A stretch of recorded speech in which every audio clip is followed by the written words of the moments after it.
নমস্কাৰ, মোৰ চেনেলত মই প্ৰীতি আপোনালোক সকলোকে স্বাগতম জনাইছোঁ। ভিডিঅ'টোৰ আৰম্ভণিতে মই দেখুৱাইছোঁ ইমান ধুনীয়া কুৰমুৰীয়া আৰু একদম কাৰক মজা লগা এটা স্নেক যোনটো চাহৰ লগত খাব পাৰিব। এইটো মই চুজিৰে বনাইছোঁ। আপোনালোকে ভাল পাব চাই ভিডিঅ'টো। তেনেহ'লে ভিডিঅ'টোৰ মাজলৈ যাওঁ আহক। যিহেতু মই অলপ বনাম সেইকাৰণে মই ইয়াতে চুজি নিজৰ পৰিমাণত লৈ লৈছোঁ। ইয়াতে সোৱাদ অনুসৰি নিমখ দিছোঁ।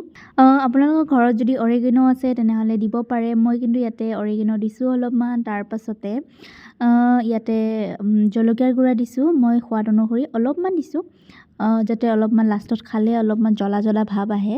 তাৰপিছতে মই ইয়াতে জিৰা গুড়া অলপমান দিছোঁ। আজৱাইন অলপমান দিছোঁ। ইয়াতে আজৱাইনটো অপচনেল হয়, দিলেও দিব পাৰে নহ'লে বা নিদিলেও কোনো কথা নাই। ইয়াতে অলপমান চাট মছলা দিছোঁ। আপোনালোকৰ পৰিমাণ অনুসৰি মছলাবিলাক নিজে চাই ল'ব। যিমান কোৱান্টিটিত আপোনালোকে চুজিটো লয় সিমান কোৱান্টিটিত বস্তুবিলাক দিব। এইখিনি এতিয়া মই ধুনীয়াকৈ মিক্স কৰি ল'ম চামুচ এখনৰ সহায়েৰে।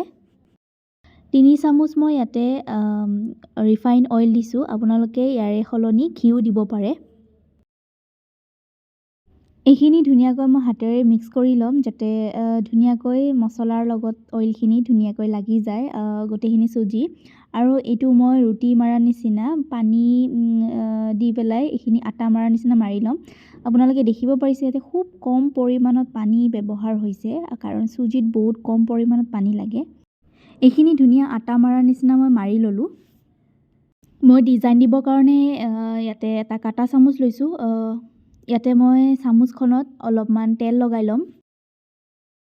তাৰপিছত এখন ইয়াতে মই প্লেট লৈছোঁ আৰু ইয়াতে মই ডিজাইনকেইটা লাহে লাহে বনাই থৈ মই প্লেটখনত থৈ যাম।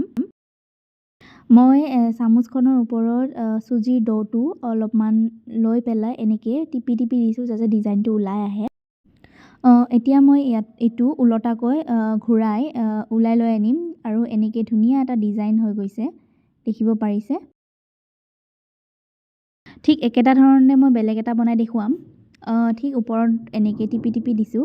দি পেলাই এইটো মই ছাইডৰখিনি ছাইড কৰি দিছোঁ আৰু ওপৰৰ পৰা এনেকৈ দেখিছে ওপৰৰ পৰা এনেকৈ মই ঘূৰাই আনি ডিজাইনটো বনাই লৈছোঁ।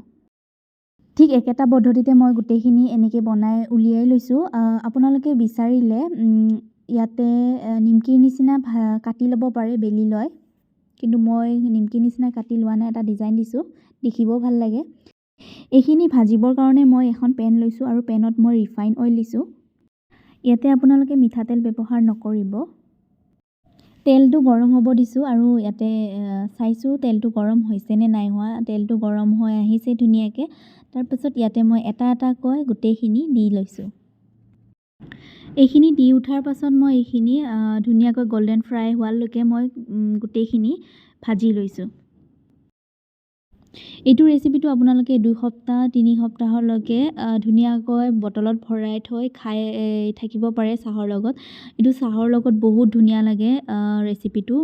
ভাল লাগিলে লাইক কৰিব, কমেণ্ট কৰি জনাব কেনেকুৱা পালে ভিডিঅ'টো চাই। লগতে মোৰ চেনেলটো ছাবস্ক্ৰাইব কৰিব, কাষত থকা বেল আইকনটো দবাই দিব। তেন্তে আজিলৈ আহিছোঁ, আকৌ এটা নতুন ভিডিঅ'ৰ সৈতে লগ পাম। ধন্যবাদ।